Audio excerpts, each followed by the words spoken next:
Omoshe kuKristu. Uyaphila. Hayi abasaphili kahle kodwa. Abasha bakuKristu. Hallelujah. Ake ngibone abangaphili. Abangibona abaphilayo. Ayike siyabonga bazalwane. Ngiyanibingelela nje ngokho konke enikhona nenibizwa ngakho konke. Ngithi uKristu uyinkosi ngihlanganisa lapho. Loma omi phambi kwenu Sister Jabu ngokuzalwa okaKheswa. Ngizoyisho indawo lapho engizalelwa khona ngamabomu ngoba ngizokhuluma ukuthi ukudisciple bangithola manje sengibeza practical. Hallelujah. Amen. Ngokuzalwa ngizalwa eNcepheni eNquthu. Parish yami ke iSt Vincent eSandlwane kodwa ngisegatsheni. Kodwa ke bese ngiphila emaparishini awu2 ngingakajoyini ukuba yindela. Ngiphila nase St Augustine's Parish. Amen. Ngize ngakho ke bazalwane la sizokhuluma ngobizo. Angizuqala vele ngikhulume nje ngobizo lobundela. Angizuqala lapho kodwa khona ngiyakhona. Sizokhuluma ngobizo general. Ngobizo njani? General. Sizokhuluma ke sonke ke lapha. Ngoba iyasibiza lento ukuthi kade ngizwa kahle kukhulunywa nge-discipleship ngathi ayi lento ngingene kahle ngoba kuthiwa nje ukuyinikela nje. Kubizo lona lolo bazalwane ukuthi ukhona nje wena waba khona emhlabeni ubiziwe. Manje ngizoqala lapha ke indaba yami ukuthi ubizo liqala phi. Ubizo liqala ke encwadini kaJeremiya. Sizofunda nje iBhayibheli. Ubizo liqala encwadini kaJeremiya chapter 1 verse 4 and 5. Ozongifundela nje angifundele kakhulu. Khona usiso befunda izolo ntambama ngiyamcela ukuthi angifundele yona uma isekhona. Ngiyamcela lo sisi ayikabi. Jeremiah chapter 1 verse 4 and 5.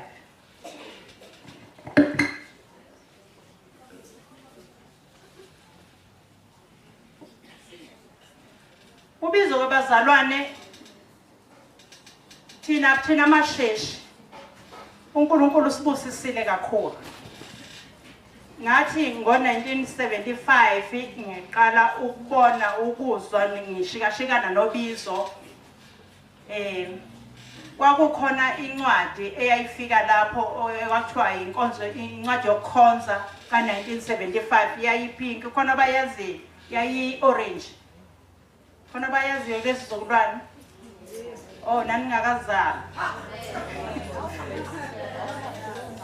Nayazi.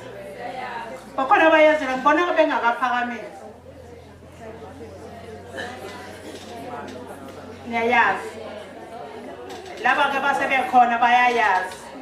Sasisuka ku prayer book enjani? Yayinjani prayer book sasisuka kuyo? Yayimnyama ngale yami. Nami kube ngiphethe umkomela ngabe sengiyakomelisa. Sasuka ku prayer book emnyama sangena encwadini encane ka1975 esasikhonza ngayo. Encwadi ke khona engilandelayo kuyo ukuthi amasheshi atholani kuyona. Hallelujah. Amen. Ayifundele ke sisike sizuthi ubizo lethu uqala. Jeremiah 1 verse 4 and 5. Wafika kimi izwi likaSimakade lathi ngingakabubumbi esiswini ngakwazi ungakaphumi esizalweni ngabungcwelisa ngabubeka umprofeti ezizweni kepha mina ngathi awu Nkosi Jehova bheka angikwazi ukukhuluma ngokuba ngingumntwana kepha uSimakade wathi kimi Ungasho ukuthi ungumntwana ngokuba uyakuba kubo bonke engikuthuma kubo. Uyakuya kubo bonke engikuthuma kubo. Nakho konke engikuyala ngakho uyakukhuluma. Amen. Luqala pho ubizo bazalwane. Angizwanga.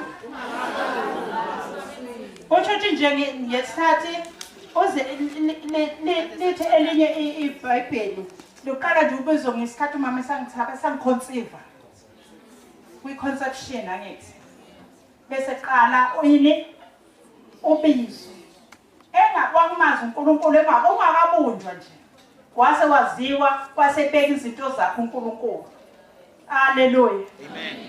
Bese ke sifunda incwadi Isaiah 49 verse 1. Sisi Isaiah 49 verse 1. Ngesikhathi uNkulunkulu ekubiza usemncane kukhona izinto ayifakayo wakwenza wakwahlukanisela inkonzo yakhe ukuthi wena uzokwahlukanisela inkonzo yakhe asazi ukuthi yiphi. Yingakho siyasibone uma ingane ifika emhlabeni ifika yenze njani ifika ifumbethe asiyazi lemfihlakalo esuka ikhona esandleni sengane. Haleluya. Isaiah 49 verse 1. Ngilaleleni nina ziqhingi niqaphele nina bantu abakude usimakade ungibizile kwasebuzalweni waqamba igama lami kwasezibilini zikamame. Haleluya. Esizalweni kuyiwomb kwaqanjwa igama lakho. Leli gama nje obizwa ngalo uNkulunkulu ofika waliqamba esizalweni ngesikhathi ubekwa nje. Kuyakuthi ke umama uma ekhulelwe siyasibona amanesi ayakhathazeke. Akhathaza ukuthi lo mama kufanele kube khona izinto azigwemayo. Uma ezigwema bayazi ukuthi kunomgozi boni. Kuyakuthi umuntu uma ekhulelwe kukhona izinto ongamele ukubazihle. Abake bakhulelwa bayazi. Yakulokho ukuqashelisisa ukuthi ungaphuza utshwala kuze kubhale emibhalweni lapha emakliniki ukuthi musa ukuphuza utshwala ngoba ubulala ini ingqondo yengane. Haleluya. Ngoba zonke izinto uNkulunkulu uthi umuntu mayibekwa esizalweni bese kuqala kukhula ikhanda ngoba uNkulunkulu usuke ebeka izinto zakhe kuphi ekhanda. Ngoba uyazi uyawubone umuntu mayizalwa uma ungakubuka kuba njengoshopshopi abemkhulu ngapha ngoba kusuke kusaphakelwa ingqondo zonke lezi zinto.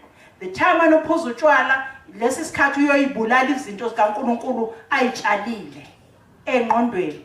Haleluya. Amen. Silapha ke bazalwane sithi ke umuntu uhlukaniselwa nje isizini sikamama wakhe. Sengisho nje ubizo lonke. Uyahlukaniselwa nje ukuthi lo uyoba uthisha. Ibisingane ikhula. Uma ingane ikhula seyibona ikhula sasilandele kakhulu ukukhulunywe nomama ukuthi ubuka ingane yakho ukuthi iyezwa endlebeni ukhulume naye. Uthi uyafika esibhedlela mhlambe ekliniki uhambisa ingane yakho ukuthi bayilethe ku 6 weeks ubona amanesi eyipena egcumisa ishonisa le ethinta ngapha nangapha afuna ukuza ukuthi zonke lezi zinzwa ziyasebenza yini. Haleluya. Amen. Ngoba ukwakhiwa into kuphi engqondweni ukuthi ziyasebenza lezi zinto uNkulunkulu ayifakileyo ziyasebenzani kuwe. Bese kuhamba kwabazalwane kubonakala ukuthi uNkulunkulu ngoba enze esiswini wakwenza ngendlela esabekayo nemangalisayo kukhona lento akwenzela yona. Liyasho ke Esheshi ukuthi kukhona njengoba sidaliwe nje khathekizimeni wethu uma ubuza ukuthi uNkulunkulu wakwenzelani na bangiphendula amasheshe athi uNkulunkulu wangenzela bangibasi imkhonze lapha ngimthande ngimkhonze lapha emhlabeni lobangihlale naye njalo ezulwini. Umngani wami bakithi yaqayethi ikhathekizimi yalasa.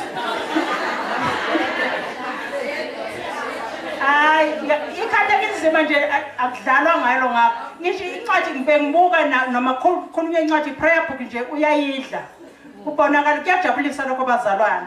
ukuthi uyazi kumnandi ukuzokhuluma nabantu abasha abangangani ngoba kufana nokhuluma nezingane njengamanje ngabe ingane ayisezwa nokuthi ngithini ngoba avela ziyifundi yonke lento enishoyo nini uNkulunkulu phela wangenzela ukuba ngimthande ngimkhonze ngizomthanda ngenhliziyo inhliziyo yabazalwane iqala ukushaya una 8 weeks ukhulelwe ibiqala isebenza isho ukuthi kukhona umuntu ofanele ngimthande ngalenhliziyo noma ngina 8 weeks 2 months ibiqala ithanda uNkulunkulu inhliziyo yakhe amen angikho ke labazalwane kodwa sithi uNkulunkulu usahlukanisile bakhona abantu la ababiziweyo wabizela wena ukuba uthisha sikubonaphi sikubona ngalesi sikhathi izingane zidlala uyafika ingane ezoba uthisha ingane yakho ibone isiqoqo ezinye isilokhu iqwaqwatha wena ngithe mina shona ukuthi emva kwami soda uthola ukuthi enye mina ngangivamise ukuthi ngesikhathi ngikhula ngoba sasikudlala ngamaqophe amahleza thathe etingane yakho uyise ekliniki yafika lapha ekliniki futhi usudokotela siyayijova lethani ingane ngijove bomama siyijova khombisa ukuthi uyaphhi lo muntu na uyebunesini noma uzoba udokotela nayibona leyo uthola omunye uyathanda kuma phambi kwabantu uthola nje ingane yakhe ithanda kakhulu kuzo-addressa ezinye niyabona-ke ukuthi sekuhamba kanje uzoba yini lowo muntu na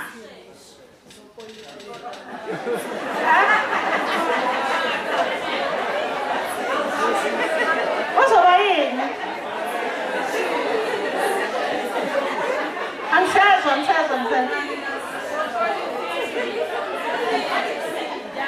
bathi njani ngithi uyafika ingane yakho uyayibona iyakhula ekhaya qoqa ezinye ingane izokhuluma naye zayi-adressa yeyi ukuthi nokuthi fanele kwenzeke kanje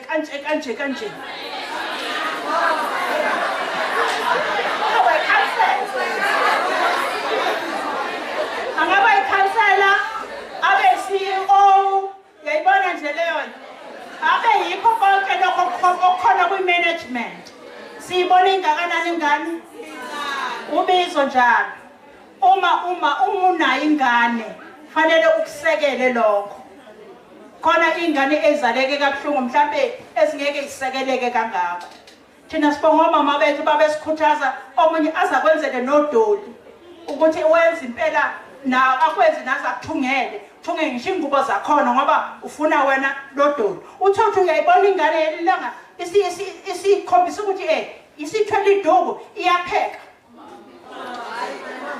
uyambona nje lo muntu mayekhula housewife uyakhula hayi uthi uhamba naye omunye ufike sekuba hey uyafika lapha ekhaya uyakhahlela ngoba naye uyabona ngake ngaba uthisha kancane wase preschool preschool khona amakhona awu6 afike ingane ifike ibekwe la kuthiwa make believe law onke amakhona khona nama puzzles khona nezincwadi khona nani fonela ingane usuku at least iwahambe awu3 alamakhona ukuthi kubonakala ulokhu ilandele ukuthi la uma siyayifuna ukuthi we believe ngoba uyibona impela lapho ukuthi izoba yini usuke kuthelo yonke into lapho kuthela ama-ayini amabhodwe yini kwafika okunye kwafika kwayilahla phansi kuzenza uba ufike gqoka amabhuluku okunye ufesha amaqhosa ubona ukuthi hayi kwaphuma unesike lapho esehamba sephethe isikhwama sakhe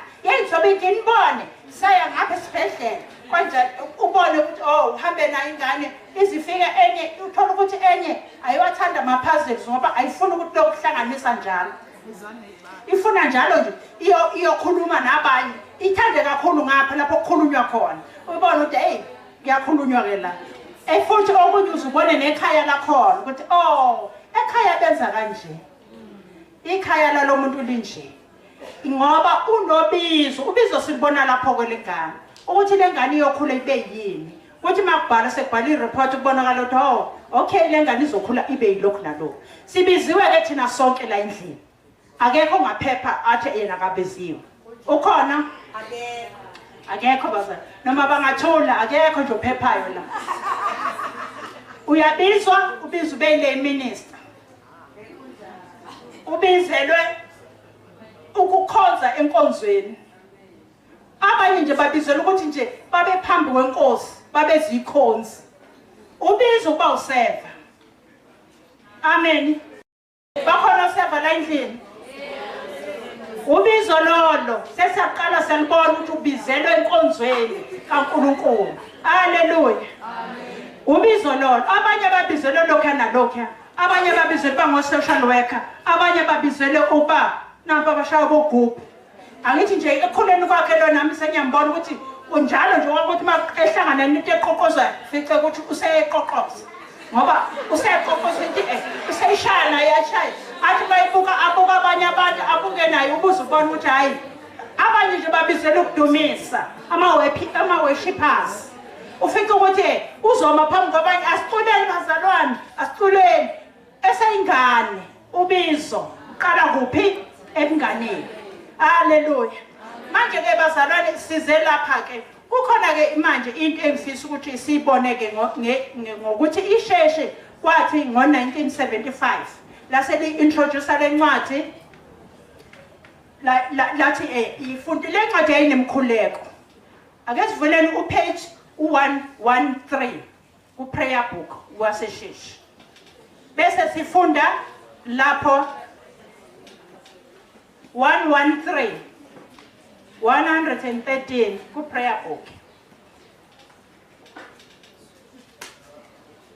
bese sifunda lapho ukuthi inkosi Jesu wabiza abafundi bakho ukuba benze izizwe zonke abafundi lokho kade kukhulunywa ngakho nezwe bazalwane babizwa ukuthi benze thina sibiziwe ukuba senze abafundi singabafundi thina ngithi bazalwane kade sisho njengamanje kade ebuza umfundisi ukuthi awusubenzile wena ubenze babanjani abafundi bakho umuntu wesizombona ngabafundi bakhe la ukuthi abafundi bakho banjani abantu othulela kubo lento ibanjani haleluya uthi ngizobulokhuza nje bese impendulo yakhona iphendula ithini impendulo yakhona emnyama Kristu sizwe eqaleni kade lokho sithi inkosi sizwe kodwa mase kukhulunywa ngobizo sithini Kristu sizwe bese kuthi ke nayo indaba yethu lapho eqala khona indaba yethu thina zindela baqala lapho kwibandla laseSheshi ukukhulekela kuze kuyokhulekela izindela bathiwa Nkosi Jesu ngenxa yakho abesilisa nabesifazane badela konke bakulandela biza abaningi bakukhonze besemabuthweni ezindela ubize nabanye bakukhonze bengabafundisi abagcotshwe ebandleni lakho bese sithini thina angazi-ke noma siyawukhuleka nilomkhuleko noma sesakhuleka udiki kuphela nomkhuleko B nabona ukuthi niyashiyela abantu ababiziwe siyabashiyela abantu kuba sibakhulekele abantu ababiziwe nokuthi uNkulunkulu ababizi ingakho-ke engasabizi kahle sekutholakala ukuthi kwathi omunye ukhona omunye kwathi sekubuzwa lapho kubizwa khona ku-interview ukuthi hayi awusitshele kancane ngobizo lakho ukuthi uhamba kanjani athi hayi mina vele ngayithandela nje bakithi ukuzala akho bizo nje ngize ngithandile nje nalokuthi imisebenzi kayisekho sengithi ngcono ngize ngapha ekufundiseni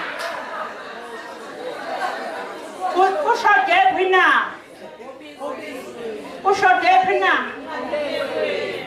ekukhulekweni ukuthi uNkulunkulu asibizele lapho abanobizo alivukuze lolu bizo luzosiza ukuthi thina sikhuleke luvukuzeke lolu bizo amen bese ke bazalwane siyaqhubeka ke lapha ukuthi ubizo ke lolu obizwe ngalo hamba ukulo bakhona ke abantu mhlawumbe abaxakanisekayo ukuthi mina ngibizo lephi sizokuzwa ukuthi umuntu maye ebizwe sekushiwo ke ushilo ubaba umthetho ukuthi abantu ngempela kwenziwa njani umuntu uma efuneka ukuthi alalele ubizo lwakhe asithandazi sivale iso yebo uthi nje ngoba nami Nkosi uyangibona ngeke unginikeze nami engakufuni ngeke unginikeze futhi indlovu wena Nkosi uthe uyasinikeza akunciphe ukuclaima uNkulunkulu akasiya untanga yenu haleluya amen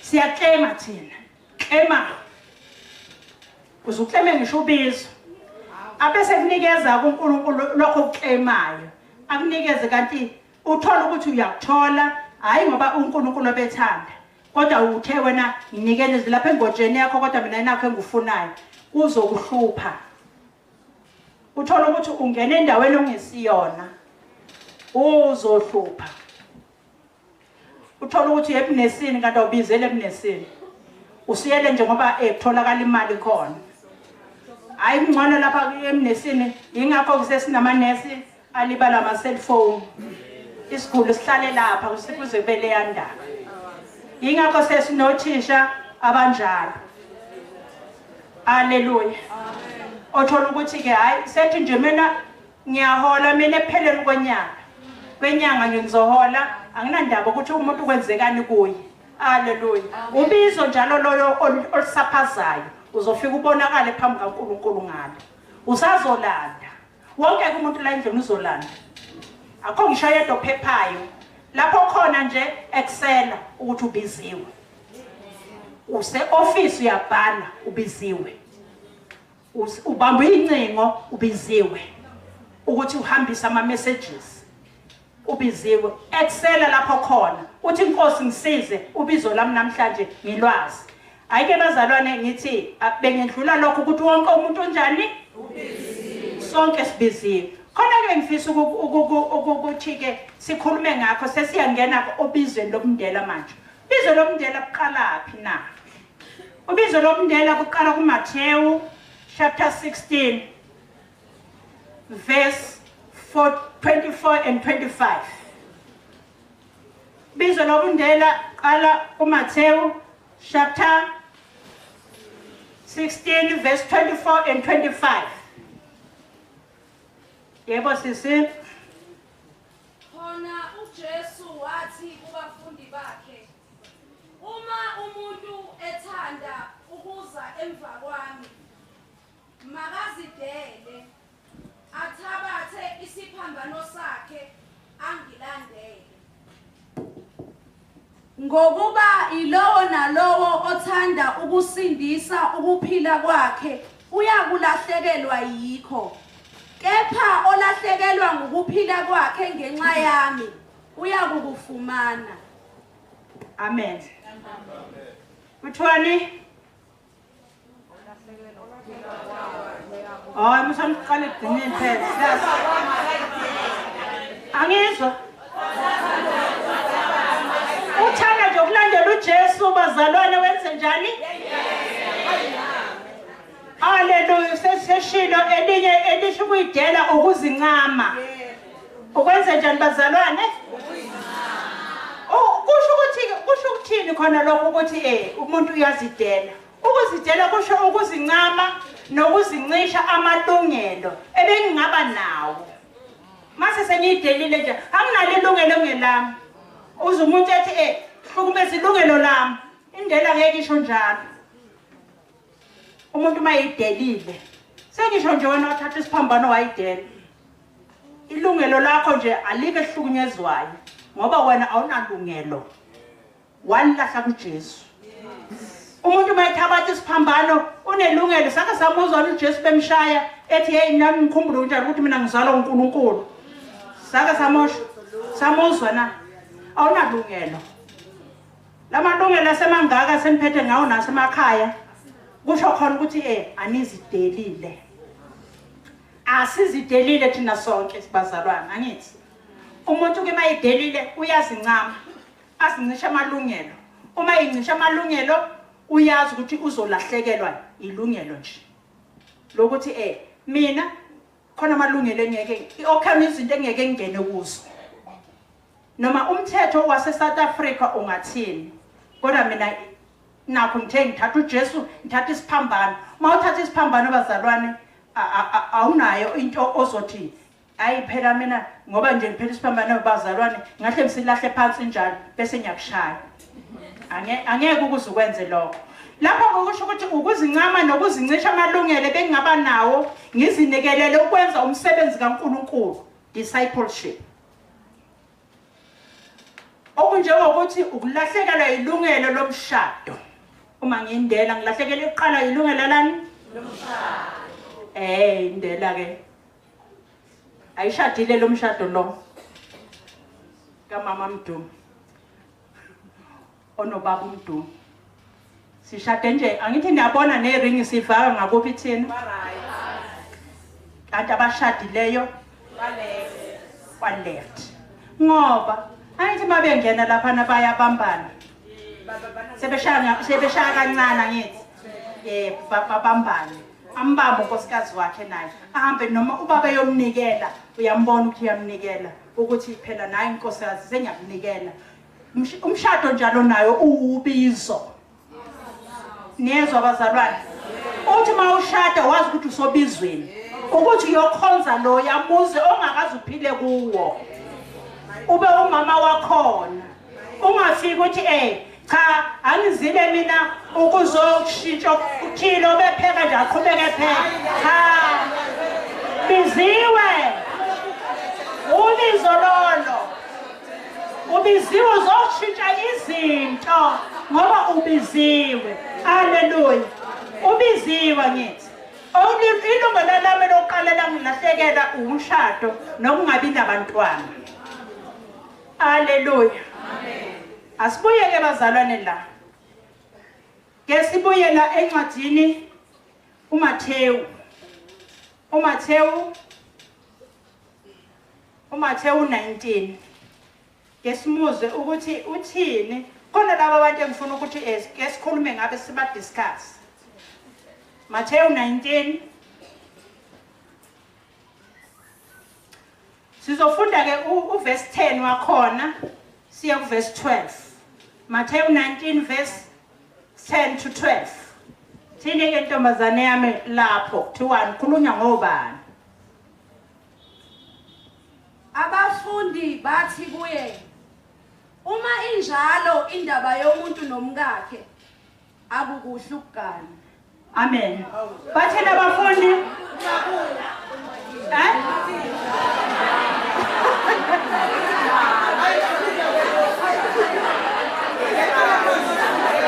Angithi kade kukhulunywa ngendaba yomshado nangendaba yesahlukaniso. uJesu ebatshela ukuthi ngenxa yokukhona benhliziyo zenu kwathiwa ayike nina ningaganwa nina uMosi wanikeza lo mthetho kwahlukanisa kodwa akudalelwanga lokho. Hallelujah. Amen. Akudalelwanga ukuthi umuntu angagani. Akudalelwanga lokuthi umuntu mayeseganile abese elahla umkakhe. Hallelujah. Amen. Akudalelwanga. Yingakho abafundi bathi indaba mayisinjena ke nomkakhe umuntu ngathi kungcono bakithi.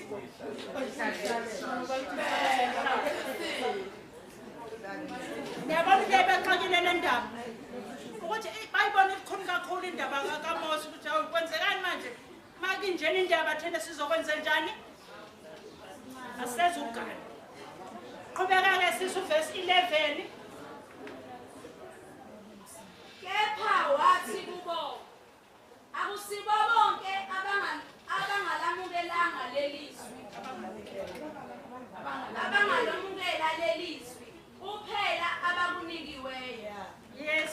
Ngokuba kukhona abathenwa abazalwa benjalo kwasesiswini sikanina.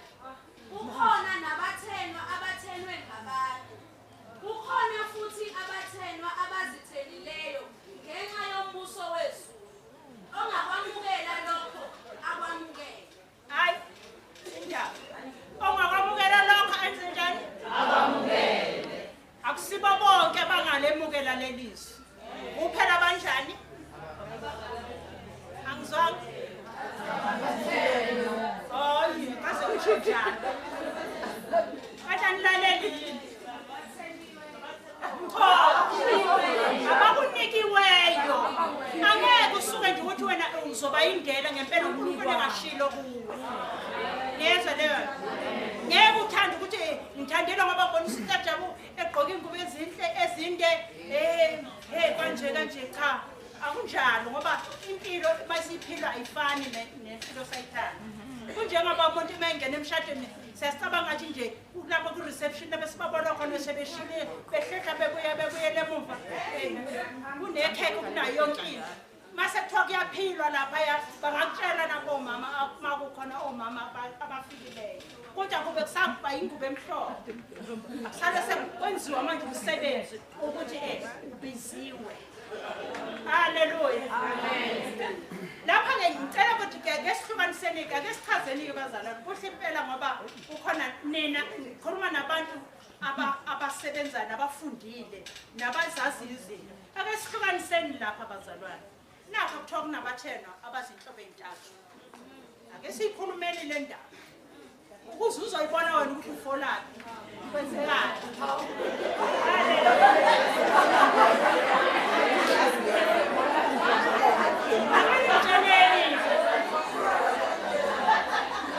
Angenenjeneni ke abathena ngabantu banjani. Hallelujah. Umuntu athena ngabantu suka bechaza ukuthini ke. Hands up ke manje tasi. Sesisesikoleni abathenwe ngabantu ake sichazeni nje lapho nje ukuthi babonakala ngani kusuka kwenzekeni ukuthiwa umuntu utheniwe ngabantu. Amen. Usisi bemphendulo. Indlela umuntu asuke ekhaya ekhaya ukuthi lapho umzali uthola ingane yentombazane.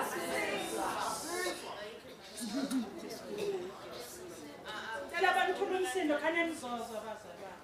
Ngithi ngiyacabanga ukuthi isifiso sabazali kwesinye isikhathi mhlawumbe umama athola ingane yentombazane abe nesifiso sokuthi ibe indlela ikhulisa kaye incane igcina ingane igcina ikuthanda lokho. Uthi sisi uyenzeka ukuthi umuntu othenwa ngabantu kube umuntu nje okhuliswe athi umama lo engitholile namhlanje Udokotela.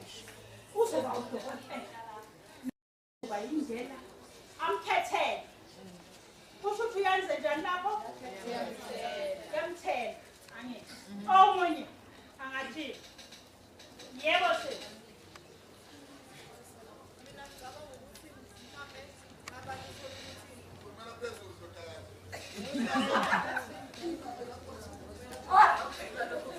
Ngicabanga ukuthi mhlawumbe abanye uthola ukuthi mhlawumbe ubudlelwane abanabo mhlawumbe bamphatha kabi kangaka ukuthi wazi-design ngokuthi azagcine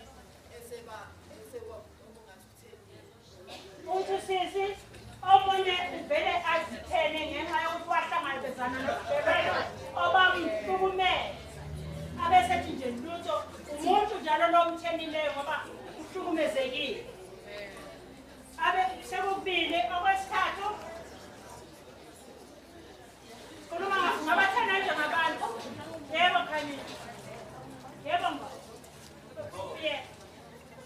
Omunye mhlawumbe usuke bone udlelwano babanye abantu bungahambi kahle yabo bese ebona usekazathi shothi akukho right ngaleyo ndlela seyathena. Omunye usuke ese abanye abantu bekhuluma kabi umshado bese yatheleka.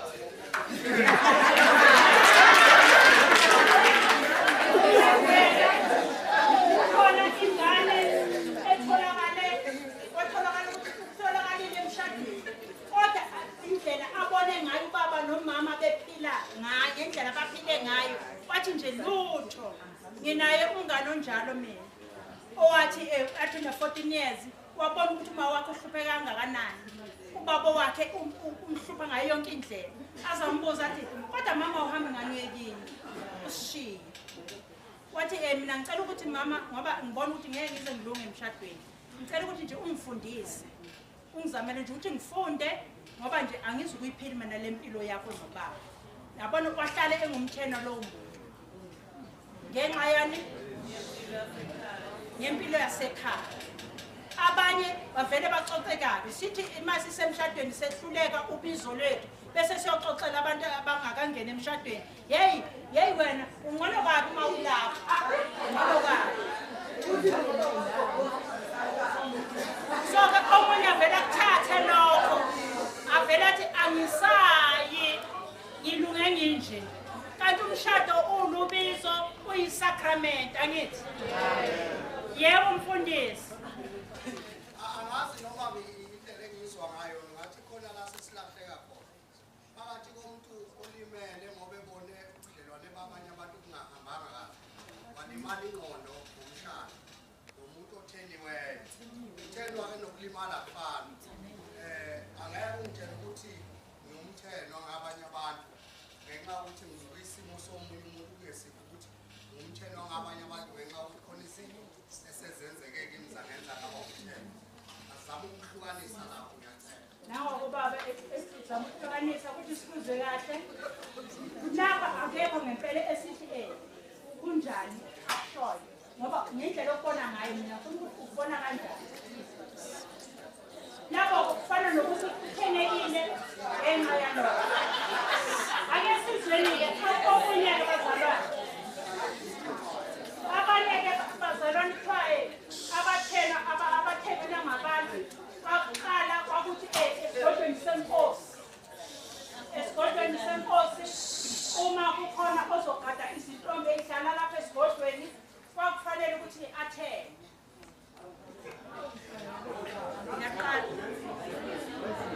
ukuze phela kungatholakali okunye la izintombi lezi zintombi kufanele zigodlelwe inkosi so ke ukuze intombi singatholakali ukuthi sezinengane kufanele lo muntu ogadayo athenge othenwa ngabantu njalo loyo okunye futhi othenwayo unjengokuthi nje athenwa ngabantu njengebandla nje ke sibuke ngebandla lamakatholika uma uzoba umfundisi ekatholika uzoba umkatholika ube umfundisi na kanjani kumele ube yindlela ngithi angithi ngumthetho webandla kusho ukuthi ke sesimthenile lo muntu haleluya asedluleke bazalwa siye kwabesibili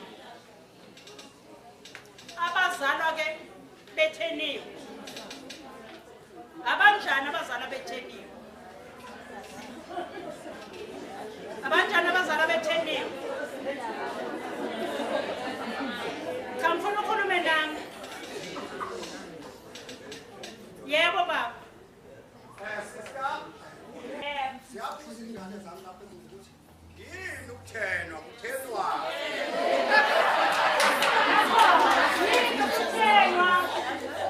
yini ukuthenwa ithini iBhayibheli lapha ngesingisi akenhlanje esingisi ngoba sinomodel C lelo vesi alifundi yini ukuthenwa kwabazalwane isichazeleni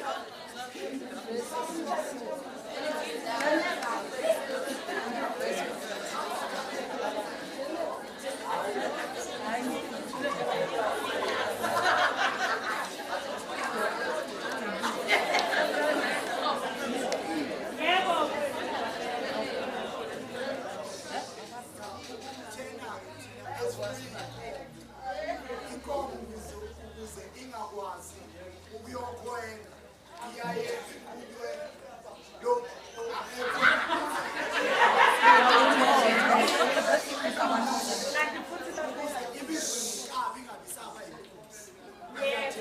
ukuze ibize yinkabi ingabisaba yini ngoba kunqanyule lowo mthambo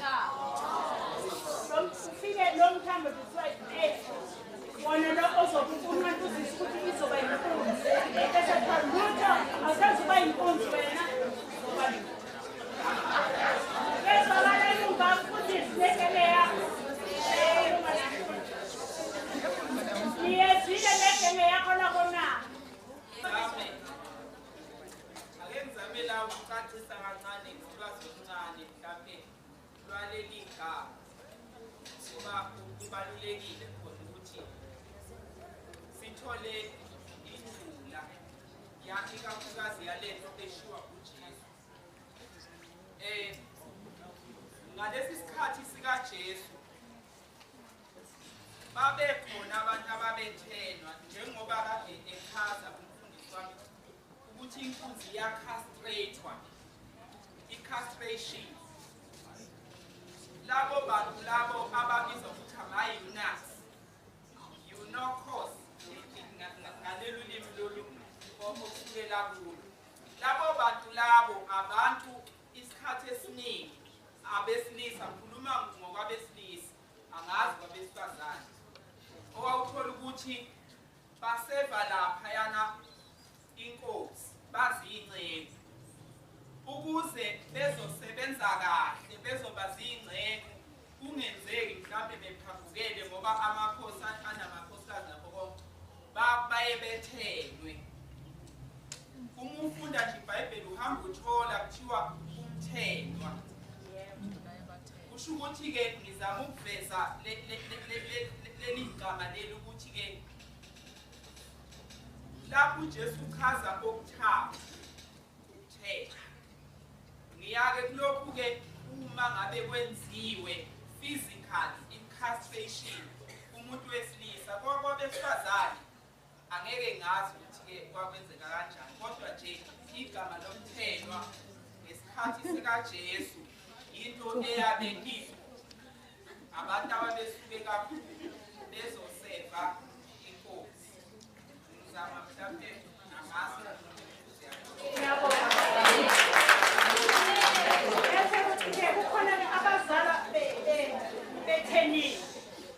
abazala betheniwe ilabo bantu ukuthi nje bekuzaleni kwabo ntombazane noma umfana avela ngathombi, isiZulu angathombi,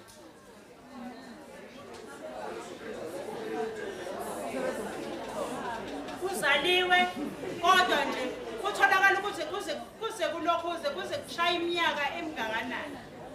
Nginabo abantu alokhuzana ehlotsheni zamhlambe nabehlobeni zakho, abantu nje abavele bathi mina bathi lokho kukhulunywa sikhona enye esasinayo esikoleni, ngalokho sikhuluma ukuthi kwenzekani thina kusenzekeni siboneni nani nani, thola ukuthi ublack kuthi noma kukhona ingane mhlawumbe ekhulayo lapha esikolweni sizohamba thina sesikhulile siyoyisiza, yena sesicabanga naye ukuthi ukhulile kanti yena akazi nokuthi kwenzekani.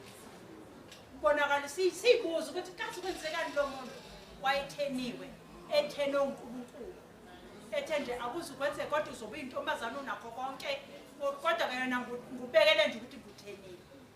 Cela ungcono ngisale sengichaza kanjalo bazalwane ukuze ningalokho nishona lenani angakhona inhlobo ngesikhathi sakhe sifanele ngabe uyakhula ngaso. Ukhona ke abasuke bazalwane othwala bayizithenele umbuso kaNkulunkulu. Labo ke abanjani na? Ukuthi kwenzeke konke kubo. Uyintombazane, umfana wakhula, nomfana wakhula naye, kodwa wayesethi ke ngenxa yokuthi ngifuna umbuso kaNkulunkulu, angizokuyeka konke nje kukhona, ngizoyizithena mina uNkulunkulu ngokulandela ubizo lwakho ongibize ngalo. Lapho ke kuyahlukanisa ke lapho khona izindela ke lapho indela ke futhi ihlukene kabili.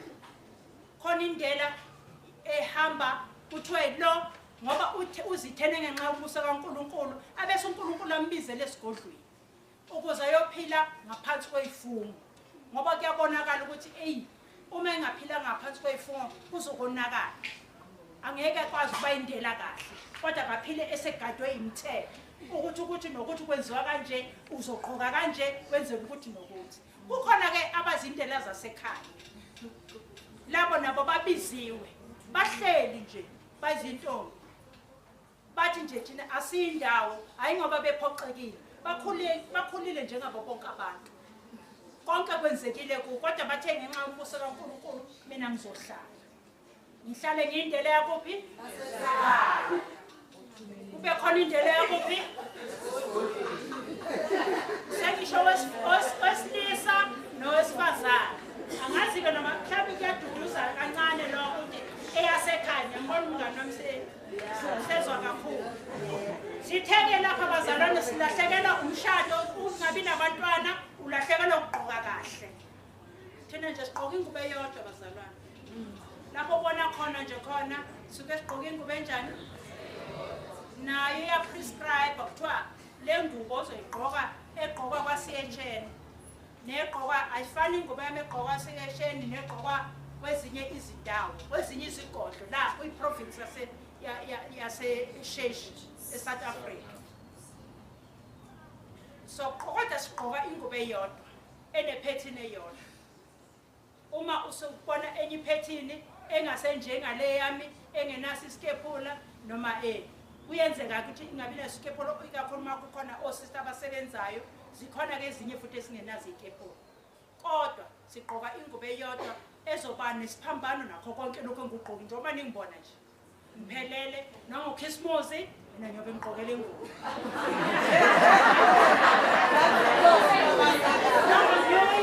Mina ngogudi ngigqokele ingubo.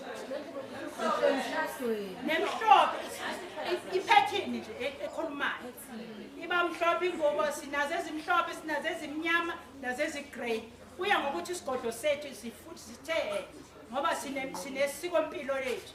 I-rule of life yethu ithini, isiko impilo lithini. Lithi lezi ngubo sibenjani. Lokho okuthwala kubenjani. Haleluya. Amen. Sesilahlekele nje nayo ukuthi hayi bathi abantu begqoka kahle ontanga yethu sibabona begqoka kahle becothoza benza yonke into kodwa thina siqhamuke nje sibahle sinjani. Haleluya.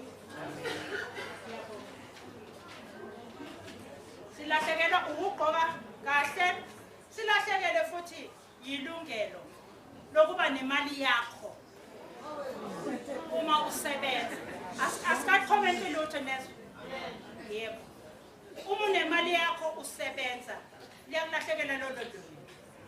Usebenza uthola imali kodwa uzithole imali yakho uyihlanganyela nabanye odadewenu.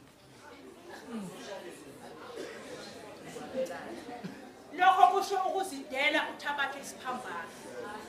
Ngoba akulula kodwa kuye ngokuthi uzincamile yini. Akulula ngoba bafika abanye babuza ukuthi ngempela usabanikeza nje isenti nje basekhaya. Kwenze njani? Lokho ke sokuphendula mase sekufanele kuphendule. Kodwa nje usebenza unesi uthisha yonke imali ishona phi? Esigodlweni. Ukuzinikela ukuba ushiye umndeni wakini uphile impilo yokuzibophezela ngaphansi kwezifungo ezintathu. Ukushiya nje ekhaya abazalwane kwakubuhlungu ukuphuma. Nokho uNkulunkulu wayeseshilo ukuthi phuma. Kodwa kubuhlungu waphila uzophila nabantu angakaze ugcekele. Uphila nabanye abantu ngenxa ukuthi uthe ngiyazincama ngoba ngiyokwenza umsebenzi kabani ubusuphila phansi kwesipopho sokulalela.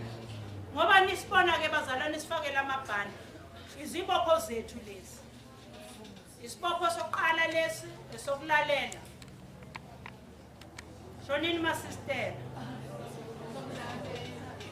Esokulalela esompofu ngithi ngimpofu bengiyinikelela konke ukuthi yonke into ngiyoyenza. Akusho ke bazalwane ukuthi ngibempofu ngibonakala sengihamba ngembatata kakhulu. Sengihamba ngembatata nangecathulo esingathunyiwe nangani. Akusho lokho ukuthi ngizoba mpofu kodwa kufanele umpofu bami ngidele khona izinto engidelayo nemali engidelayo nokwenza engikwenzayo kuba ngudele nginikelele abampofu. Ngibe mpofu futhi nasemoyeni. Ngingabi nabo lokukhithikhithi engicabanga emoyeni wami. Umpofu lo. Bese bakhona ke isibopho sobumhlophe. Ileso ke bazalwane ziugalagala zonke lezi ibopho kodwa nje uma uzephulile ubumhlophe ke kusho ukuthi ukungaqali. Okusho ukuthi ke uma sekwenzeka uthi uyogala vele lapha siyazi ukuthi kunezigaba ke la elokhuzene emndenini. Uhlala iminyaka uze ufunge uthatha isifungo sokugcina uthi sengiyofela la emva kweminyaka mhlawumbe u9. Lokho nje lokuthe nje Yezwa kusho wena futhi. Ngicela kulesi sigaba sokuqala, khona isigaba sokuqala lapho kubizwa khona ngomnqonqosi. Ukusuthi hey siba unyaka not ngaphansi kwelokhozana kweminyaka emibili. Not ngaphezulu kweminyaka emibili. Leso sigaba usahleli ubuka lolubizo. Yilo yini. Luyilo lolubizo ngiyaqhubeka. Ubhala incwadi ayisacela ukuqhubeka. Ke ngize ku step number 2. Step number 2 kuthiwa esokuvivinya. Lapho usuzovivinya khona ubizo uthatha izethembiso. Awukafundi. Izethembiso. Lapho kusukela eminyakeni emithathu kuya kwemine. Angithi uyayibona leyo. Kuthiwa cabanga njalo ukuthi lento izoyimela yini. Lokhu uhamba ngapha ushona ngapha ama department bonke abantu bayabuka. La engathi la usister ushoda ngokuthini akakalekelele. Khanje kuyofundiswa ama class. Sister ukuthi nokuthi ukuhamba kanje. Uma wenza u1 no2 no3 akusesibona umndela. Uma wenza lokho nalokho umndela lokho esifunayo. Fundiswa nomthetho osisekelo. Fundisa umthetho wempilo. Ufakwe lapha ekhanda lakho. Ube disciple. Ufunde. Funde. Bese uphinde futhi ubhale. Ngisacela uqhubekele kwesesithathu. Kwesesithathu ke ufunga iminyaka emibili, emithathu. Lapho kusufunga, usuthi mina jabulisiwe sibanibani kheswa mina ngiyazibopha kaloko senikhona ke nonke sesimemile lapho. Kwesinye isikhathi uzubone kwaze kwanzima kuze khale nani. Uthi engathi sezendlule ezomshado ke nalezi. Ngoba usuku usuyibopha usuthi impilo yami yonke singakafika impilo yami yonke ngiyazibopha kaloko phambi kwakho uNkulunkulu naphambi kwebandla nawe baba esekhona sobaba nawe baba ohloniphekileyo ngiyazibopha kaloko ukuthi mina ngizophila lempilo isikhathi esiminyaka emithathu. Okusho ukuthi ke uma sekuphelele iminyaka emithathu uma sengibona ukuthi leminyaka emithathu siphelile kwesinye isikhathi ngithi ngisacela ke ngivuselele unyaka omunye ke ngizwe kahle ngoba manje sekufanele ngehlukanise inhloko nesikhanda. Uthi ngisacela ukuvuselela unyaka omunye owodwa uvuselele emva kwalokho uyabhala uma ukuthi uqhubeke. Ngisacela ukuthi ngiqhubekele efungeni zokugcina. Lapho ke usuzofaka khona indandatho nomqhele. Bese uzokuthiwa lapho ke thembeka kuze kube sekufeni unikeza umqhele wokuphila. Amen. Ijulile lento noma ngikhuluma ngiyayizwa ukuthi uma sekusho njalo ukuthi thembeka uze kube sekufeni ngiyokunikeza umqhele wokuphila. Usihambile zonke lezi zigaba niyayibona bazalwane. Ukukhulunywa kwenziwa kufundiswa kululekwa kwenziwa yonke into ke khishwe nalezi zinto nje ofika unazo. Ngoba phela zikhona izinto esifika nazo sizale omama abahlukene. Khona ubone nje hayi cha lapha Nkosi yami kazi wakuphila kanjani ekhaya. Uma sekunjena nje. Ngoba khona oqhwe nonhliziyo encane lokho kukatshwa nje kuthiwa umthetho phela uthi wena ngoba khona nabavele bakhulume umuntu afuke ekseni sakhulume hey ukuthi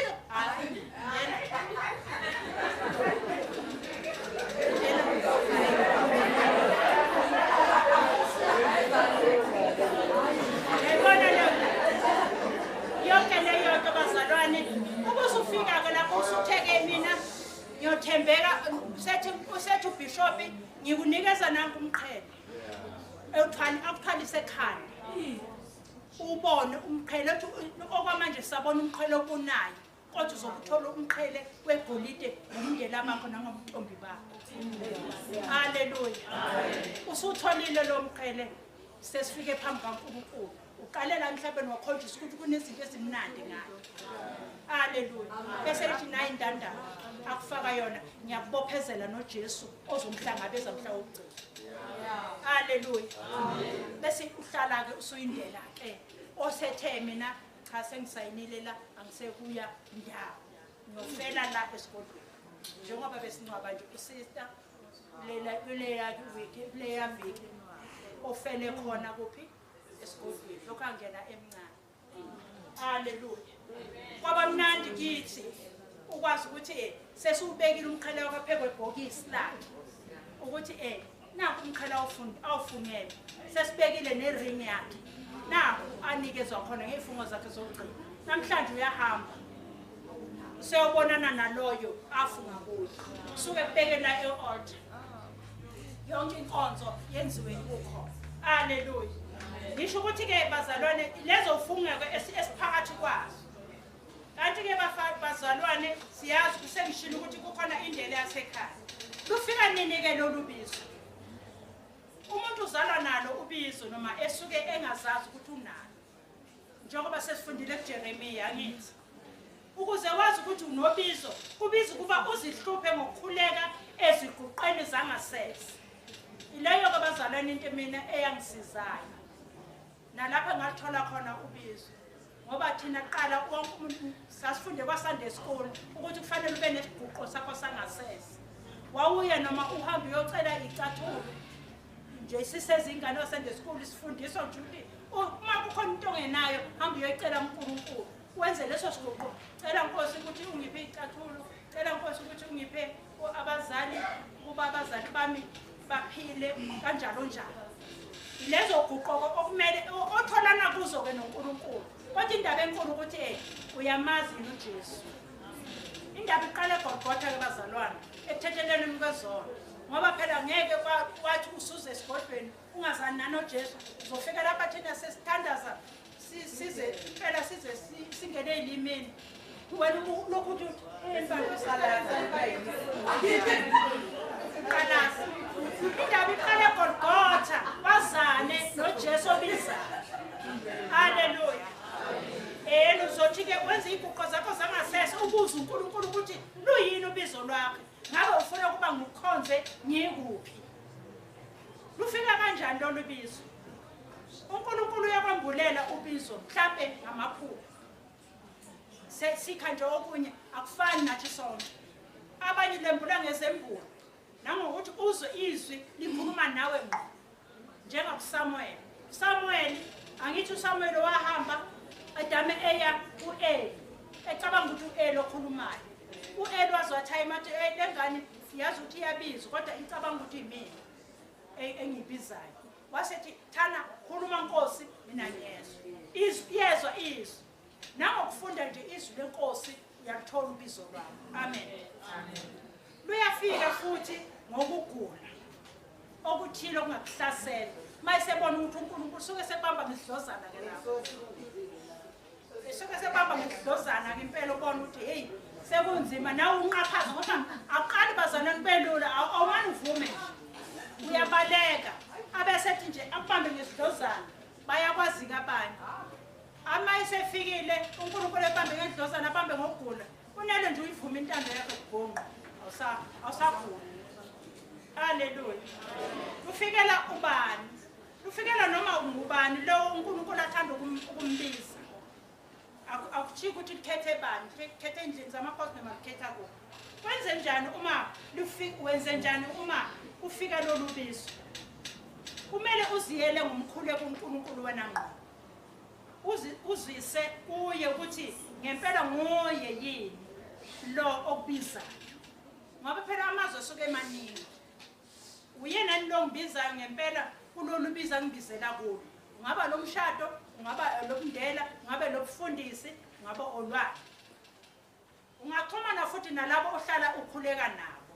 Kodwa ke uma uya lapho basobha ingozi, yiya usunesiqiniseko. Ngoba abanye bazofika bachithise.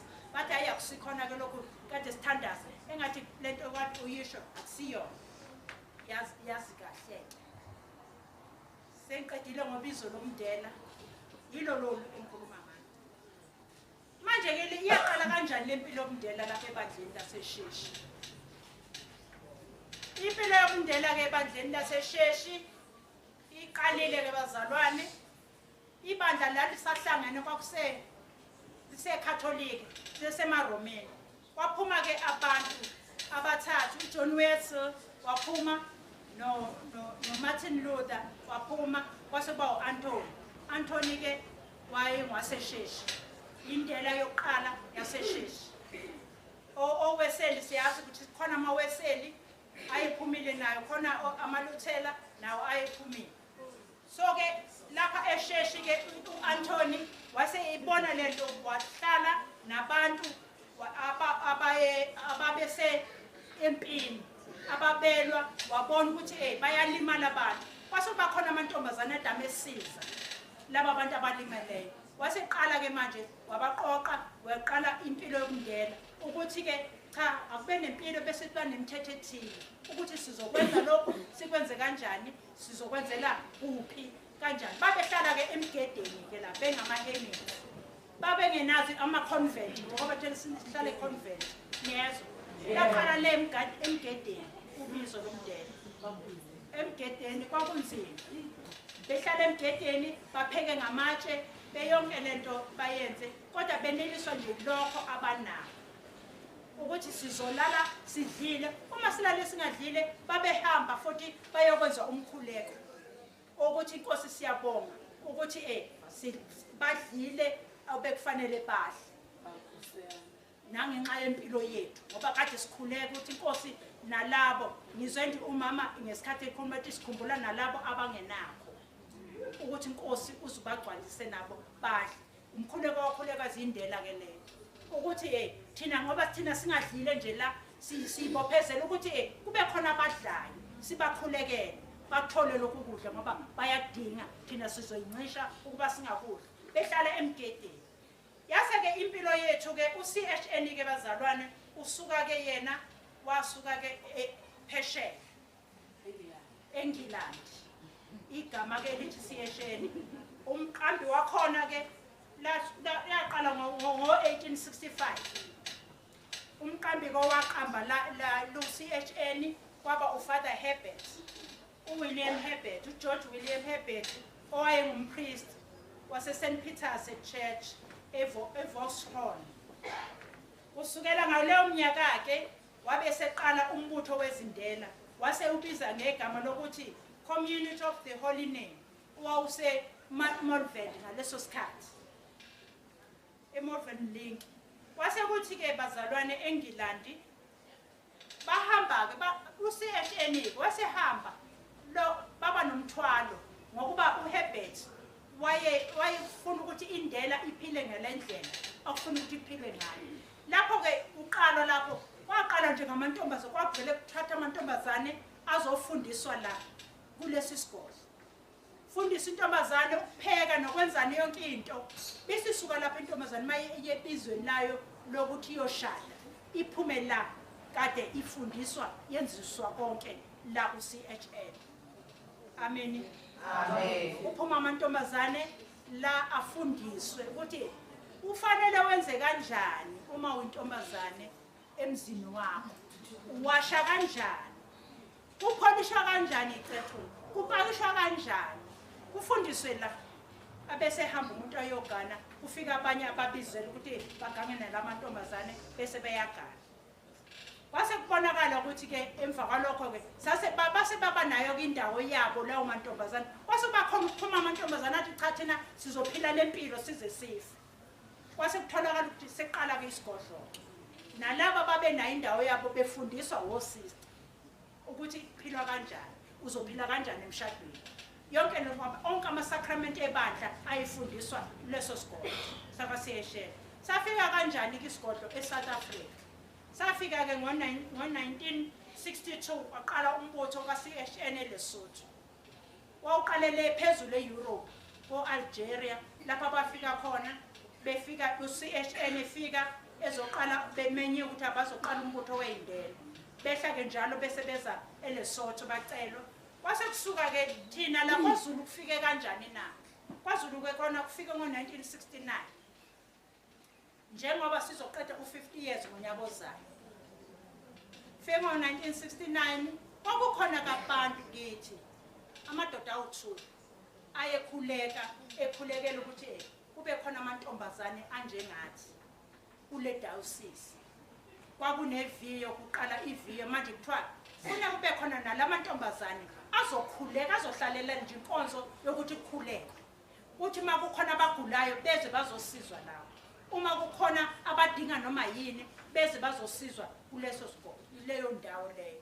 Nangempela iyaphendula kwimkhuleko yabo after 20 years. Lapho kwakuba nena uBishop Alpheus Zulu nobaba uShayikhaya. Kwase kuqaleka ke lo mbutho kowezindela ngoba nisibona. Kwaqaleka kanjalo kwaZulu ngo-1969. Sengisho ukuthi ke lapha thina njengoba sithi ngo-2019 sigubha u-50 years esithi ke lo 2019 sizogubha lo 50 years simgubha as idayosisi sonke. Hallelujah.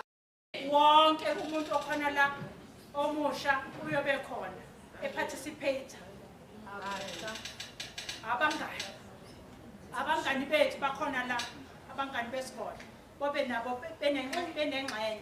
Ngizodama enibizwa ke ukuthi manje seyini lapha sesikhona kodwa nje iba ready uma sesithi intombazane yakwethu wena sicela nje ukuthi usihlelele ukuthi ngophele kobe kumcimbi omkhulu kobe kusuke iphesheya England Australia what you call bezela mase sithi wena sicela ukuthi organize lama drama majority okuzothi nje base biyena kuphithisa uvele nje namhlanje bese ngiyabhala.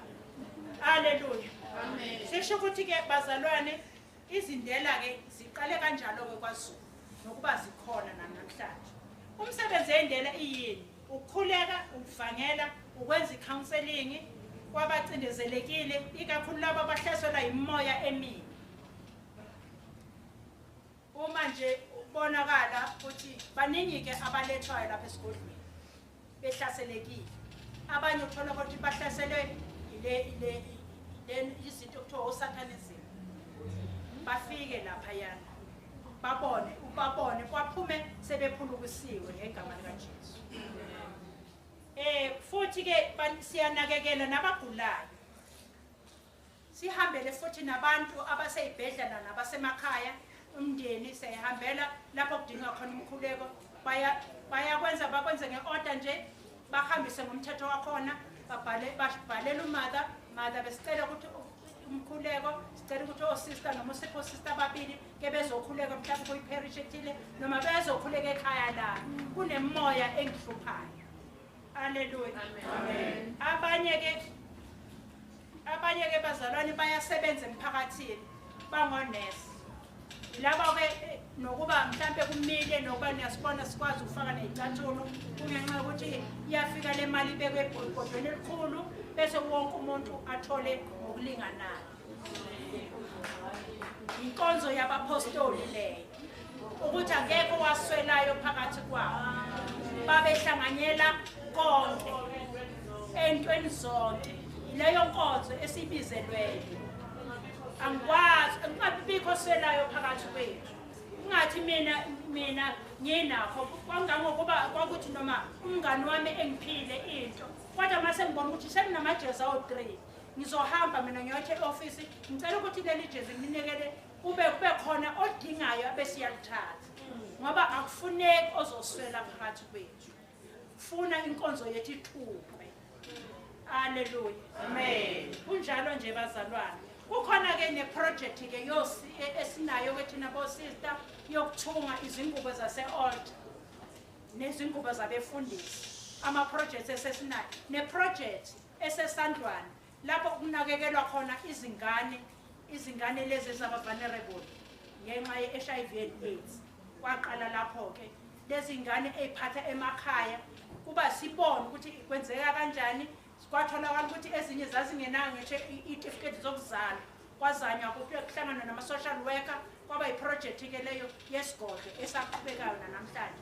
Ezinye ke seyifundile seyibuya naseyunivesithi ngenxa yokuthi ngaleyo project leyo yosiza ngalawo mafunds esiwatholayo ngapha nangapha nangalawo mafunds esinikelayo nathi ukuthi at least khona efanele sikuswele kodwa ke kulabo abantu basizakala. Ezinye sinikeza ukudla abezinye ama-uniform obona ukuthi abanawo. Zafunda ke ezinye ke sekukhona othisha khona nje omunye uthisha we-maths nje ne-physics owaphuma kule project lena. Sebengothisha abanye omunye usecuba udokotela. Le project iya ebakhiphayo. Kuno-sister ke sithe basebenza emphakathini, ibona ke bazalwana abasisizayo ukuthi impilo iqhubeka. Ukuvakashela ke emakhaya ngoba siyakuyabuza abaningi bathi kodwa ke niyaya yini wey'ntandane. Sasithi sifika lapha elokuzeni kwamagwazi bathi sey'ntandaneni laphaya uma bekhomba esigodlweni. Baze benze istophu lapho uma wehle esigodlo kuthiwa ngihle entandaneni.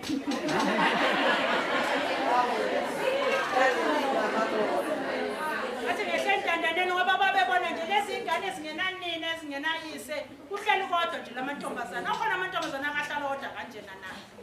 Babeyibuza lokho bathi izintandane lezi. Basuka lapho bashintsha bathi ngihle entombini.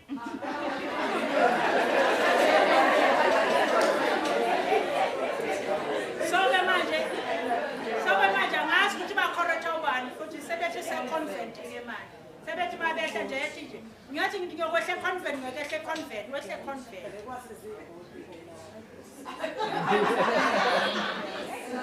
Ngakho-ke bazalwane inqubomgomo-ke yokuziphatha nokuphila kwethu ikuphi na? Sithe thina-ke siyavumeleka ukuba siye emakhaya ukuyophumula isikhathi esingangenyanga. Siyaya uma kukhona ogulayo ekhaya. Siye futhi uma kunomngcwabo siye ezinkonzweni zokubonga. Uma kunemisebenzi yokuvulwa kwamatshe asivumelekile. Haleluya. Amen. Angithi ndiyasizwa ukuthi siya kukho konke.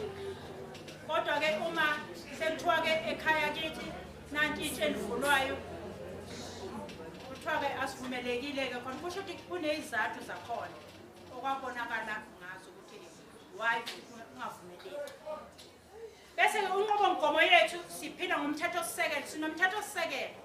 Uma weqa lowo mthethosisekelo wasuweqa umthetho wempilo kanye nesiko lempilo kuyakubonakala ukuthi awuqualify kuba ube indlela. Amen. Konke lokhu kuyisisekelo sempilo yethu. Ngakho-ke bazalwane ngezimfundiso zebandla lakithi Esheshi, izimfundiso zebandla lakithi Esheshi kungumgogodla wempilo yethu yobundela. Amakhenoni iwona esiwasebenzisayo ukwakha lemithetho. Ngiyezwakala. Sikhona lapho umthetho wempilo ukanye kanye. Sisebenzisa o-prayer book neculo laseSheshi namabhayibheli sihambelana nezinkonzo zebandla laseSheshi njengevili lofakazi bakaKristu njengoba sikhona la ensikeni. Sikhona noma yikuphi lapho kuthiwa kuney'nkonzo zakhona zaseSheshi noma-ke kuphi ngoba thina sibizele ukuvangela kuwo wonke amabandla. Ayasibiza-ke namabandla ama-ministries ayasibiza. Konke-ke sikwenzayo sikwenza ngoba simenyiwe njengombutho kwi-diocese ngoba siphansi kwe-diocese lakwaZulu. Konke-ke i-umbrella yethu yini? Diocese. Ngiyabonga bazalwane. Uma kukhona umbuzo noma kukhona ikomenti sekuyophendula. Haleluya. Sesizophendula-ke sonke-ke manje kuzobe phendula wonke umuntu ngoba ubiziwe. Yebo sisi unombuzo usisi. oKristu inkosi. Angazi noma kufanele ngi-introduce yini kodwa ngizoqala embuzweni. Bazalwane bami nombuzo lana ngihlushwa ilento kaSewula. uSewula. Ngihlushwa ilento kaSawula. Engakazi uPawulu. Ngihlushwa uyena impela. Bazalwane angazi noma kungumthetho wasisekelo waseSheshi noma khona izwi engakhothelwa lona yini eBhayibhelini elishoyo ukuthi umzalwane oselimele noma osenomntwana akakwazi ukungena ngapha emndenini ngoba manje angazi mhlawumbe sister khona labangangicacisela khona ngoba ukukhotha nje kasinto uthi ngicela ukukhuluma ngoba i-mic ke ngiyedwa njengamanje.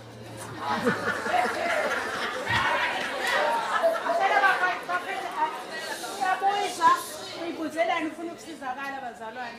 Ngicela simlaleleni. Ngiyabonga sister. Bazalwane manje ngihlushwa nakakhulu ilelizwi leli elithi usho yena sister uPaul ke uPaul esesizakele. Uthi uma umuntu esekuKristu undaweni lo bazalwane mina ngafunda isiZulu uyasuka ngapha endaweni endala uya migrate to endaweni entsha enguKristu.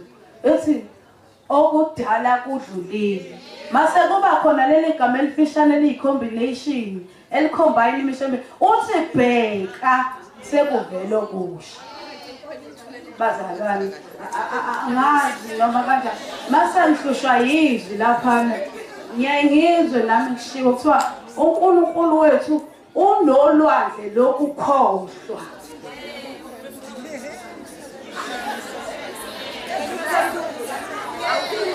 Bazalwane Asizona indlela lapho. Ngicela bangatholi lutho bangasibona sister. Bekuwumbuzo nje sister ngoba ngiyazi ukuthi mhlawumbe ayingihluphi ngedwa leyo. Amen. uKristu inkosi. Besacela ukubuza mina ukuthi ukuphi umehluko between iCatholic ama-Sisters baseCatholic nabasesheshi ukhona yini umehluko between bona bobabili?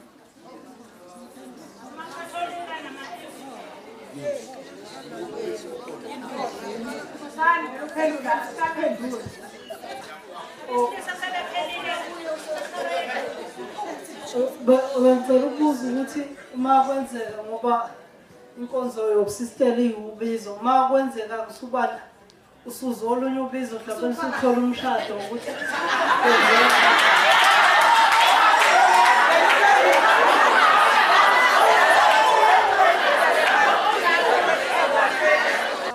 okay kulo mawusebenza ngithi lese indlela 100% wonke phakathi akuthiwe ekhayini abekho right awuzosahambisa ngisho 20% khona. Then okwesibili umbuzo wami uthi ake kuthiwa sengiyabona ukuthi ngibizele emndenini ngiyathanda ukungena khona.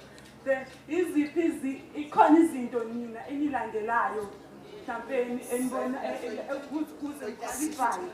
Then omunye khona umndeni wabobuntu besilisa.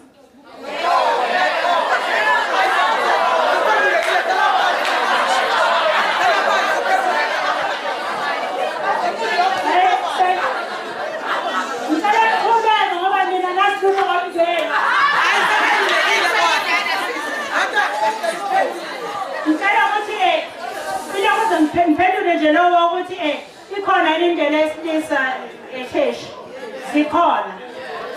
Zikhona izigodo zendlela zesilisa. Masen Francis akhona. Ukhona OGS. Zikhona nje abasesheshi maningi SSM eMaseru bakhona. Zikhona nje. Khona indlela uba indlela uyisilisa ube indlela lokudla. Sengivalile imbuzo ke sekuzimpendulo. Haleluya.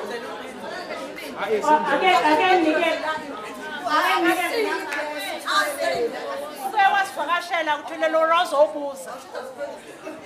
uKristu inkosi. Ngiyabonga mngani. Mase bethi kade kuchazwa indlela la ukuthi indlela lehlukene imikhakha emingaka ngazi bebengekhoke bebesaphumile. Ngicela ukuphendula umbuzo oqala. Kasizama. Othe uma usubiziwe unomntwana wenzakalani ngoba uze wakhotha ezweni lenkosi ukuthi ulithi iBhayibheli okwaqala izinto ezaqala ziyedlula bese ngivele ezintsha wazi wathi kufaka olwandle lokukhohlwa. Ngithele mina sisi noma ngafaka olwandle lokukhohlwa ingane leke ikhohlwe mina. Nawe nekukhululeke ulapha esigodlweni udla nge-fork and knife. Ingane ungayazi ukuthi kufakile isipuni emlonyeni. Ngicabanga ukuthi okunye kweyinkinga okubangela ukuthi uma usunomntwana ungabuye ngisho ngabe uNkulunkulu sekenya kanjani ungonoshona phakathi emgodini.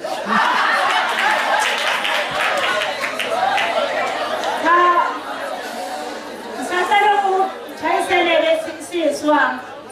ukuthi-ke sisisama iqiniso lelo lishoyo futhi ngiqiniso lelo shewethuleleni ukuthi uma usunomntwana usune-responsibility yokuthi ungumama umzali ngakho-ke umzali kufanele anakekele ingane uma enganakekela ingane isono leso uNkulunkulu ngeke nathi sajabula ukuhlala nawe ngoba kuyothi ngelinye ilanga sihleli lapha ya wena ingane mhlawumbe sekushiwe ekhaya ukuthi ingane ayiyile esikolweni sokubona wena wasicabanga ukuthi uyathandaza kanti wena usizi lonke ingane ayidlile namhlanje ulele wena kuthiwa ingane yakho iyagula uzokwenza njani istress isizokuthini kodwa kwalokhu uzwa bazalwane kukhona i-third order i-third order yemukela labo bantu okwazi ukuthi wena njengoba usungengane ukwazi ukuthi ungene uzahlukanisela ukuthi mina ngizophila ngiyindela manje kodwa ngizophila nayo ingane yami uhambe nayo ingane yakho kuleyo ndawo okhona ama-third order akhona ama-third order labo Cape Town njalo njalo okwasesheshi ko-Grahamstown nayo yonke leyo okuney'nqumo zakhona nakhona hhayi ukuthi uzokwenza esinomi kanjani kodwa uzotshela ukuthi kufanele wenze kanjani ngoba lokhu futhi lo mbuzo oshoyo uzosiza ngoba vele siyohlangana njengey'ndlela ze-province iy'ndlela ze-province ihlanganise ama-monks ama-sistela i-third order abantu abanye bashada badivorce kodwa sebethe babonile ukuthi babehambe kabi le mpilo bayayibona third order-ke khona sisi khona isibonelelo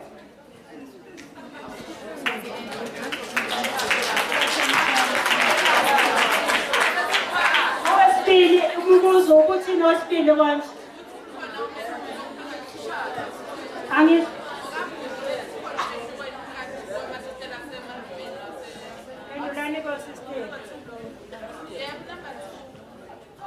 No. Yes. No number. What's that? Umehluko. uKristu inkosi. Ukhona bazalwane umehluko phakathi kweindela zasesheshi neindela zasemaromeni. Umehluko wokuthi umthethosisekelo nesikompilo lasemaromeni alifani nelasesheshi. Njengoba nokugqoka kwethu kungafani nemkhuleko esiyenzayo ayifani nama-office esiwenzayo usuku nosuku ahlukile awafani ngiyabonga nanokuthi-ke uthi umthethosisekelo wethu awufani ngeke kuze kufane nanokuthi phela amaRoma naye athatha ama-canons asemaromeni thina sithatha ama-canons ase-church ngiyayibona leyo into yethu yakhiwe lapho manje ngeke kuze kufane nokufana ngoba khona ukubona izinto abazenzayo thina singakwazi ukuzenza ngezwakala omunye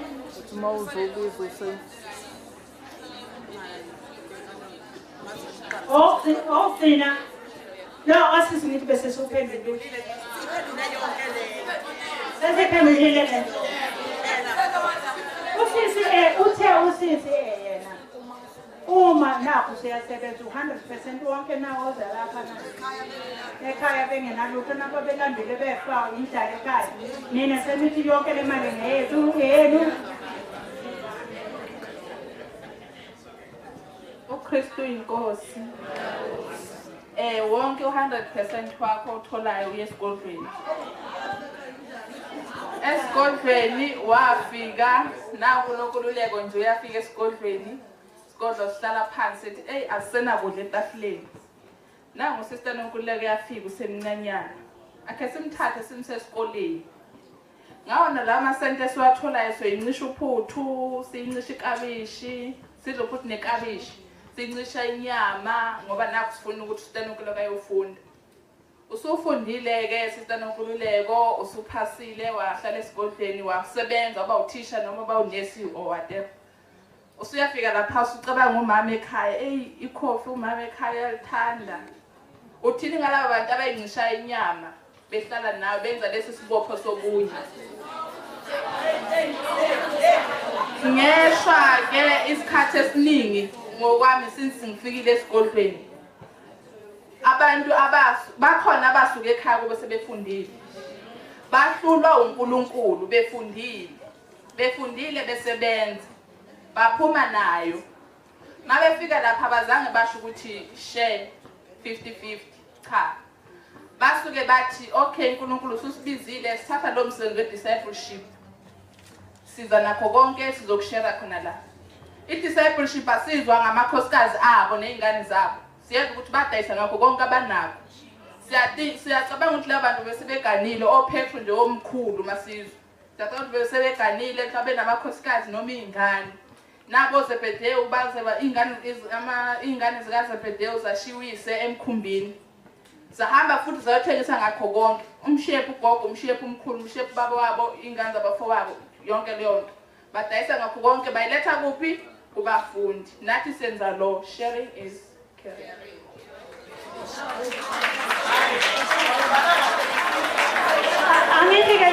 angithi nayikhumbula indaba ka-Ananiya noSafira angithi laba babenze isinqumo ukuthi yonke into bazoyihlanganyela kwenzekani kulaba bagodlayo bafa baqamba amanga ileyo ndaba siyashera njengoba yini nangokuthi-ke ukuyenzekani ake nisitsheleni-ke masistela kuyenzekani ukuthi manje sengila esigodlweni ayikubuyela ungishisa olunye ubizo angithi kodwa bazalwane ningizwile ngichaza igazi eziwu-4 ukuthi suke usalalela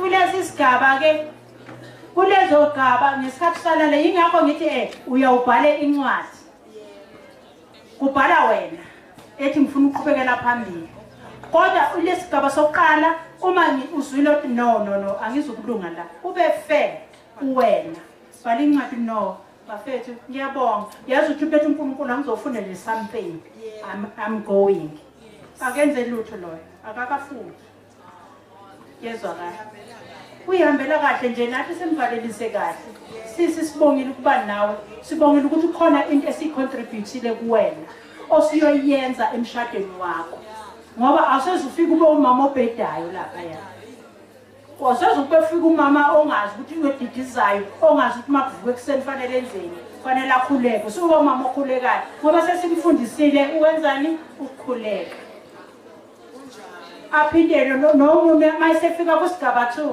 angisazi-ke njalo senizothanizwami mawufika kusigaba 2 usuyabona nakhona ukuthi hayi cha ingathi la ngizolahleka angenze sure ukuthi engenze njani bese-ke nakhona ubhala incwadi hayi bafethu yazi ukuthi ngibongile khona lokho ngikutholile kunini uNkulunkulu uthi kube ngilethele lesi sikhashana so-ke sengiyahamba bosister bye sister siyajabula isigaba 3 nakhona same thing applies isigaba 4 osuke sekunzima kusona baphenduleke uzwakele ngezwakala bhuti wami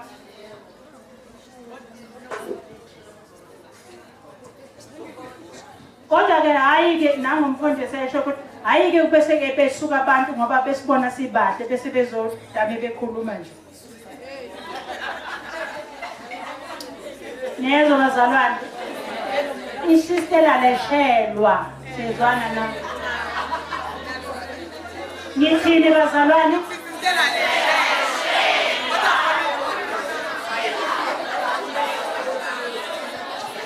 so-ke ilokho-ke bazalwane esiningakho ukuthi nje mina nje ngakho ngoba abanye baze bakuthi kodwa okunye uyakuze nje noma umuntu ekhuluma-ke ebhasini bese kunganamatheli kuwe ukuthi hey zazingekhona iy'nsizwa ngakini wena bakekelani thina sike saba sengasemsebenzini afike umuntu athi umdala khona le ntombazane kwakwenze njani isuka ngakubo inhle kanjena basho yonke into isimangaliso nawe ungaze uyibone usuyimangaliso ngaphela umuntu wesifazane uyathanda ukutshela ukuthi uyini isimangaliso So ke nje uvele enhlizweni yakho othi nje hey Nkosi yami enganqoma ngakunqoma angiyakaziswa I shall not be moved ngoba ngiyazi ukuthi ngenzani ngicabanga ukuthi ukonele bazalwane